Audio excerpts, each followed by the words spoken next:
الا ما لبستش الدب، مكنتش يوم بيها اتهنى، ملقتش مني ولا هتب، مش شبهي ومش هتب. دخلت الباب وفيت بوعدي، بتمنى لك الخير من بعدي، مش اول مرة اتمنىها، بس هتبقى اخر مرة ادعكالي.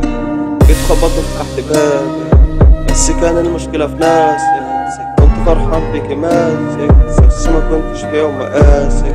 مش عايب فيك ولا هشتم، بقول في نفسي انا او بدل، مفيش حد الحياة ما تتكلم، منعوا عني اعيط او حتى دم، منعوا عني كل حاجة، منعوا عني ابسط حاجة.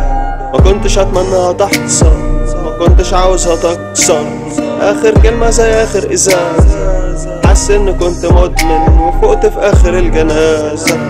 كارهني من اخر اجازة، كنت كاتب التراك ده يوم ما كنت هقابل بابا.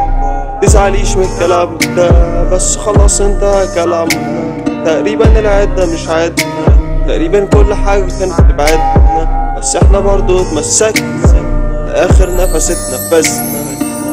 وهنا قصدي على الحكاية، كل حاجة كانت جاية، كانت عكس المشاية، مكتوب ما تبقاش ويايا. مبقتش عارف من بعدك، الليل والنهار في بعضك، بقيت بشرب كتير بغباء، عاوز اروح بسرعة هناك، دول $500,000 يعني السهل، بس الحياة كانت معايا جامدة، كانت معايا على طول قفلة، هتبقى معايا بس في الدفن. كاره نفسي من اخر اجازة، فقت في اخر الجنازة، هتبقى معايا بس في الدفن، هتبقى معايا بس في الدفن. يا ترى وصلت رسالتي؟ مش عارف رسالتي وصلت ولا لا، بس اللي عارفه التراك ده مش للفن، ده كان كلام من القلب للودان، كلام حزين وحيد في الاحزان. اتأسف لأول مرة في تراك، لو خبطت هنا في الكلام، مش عارف أعبر بالأقلام، مش عارف أقول كل الآلام.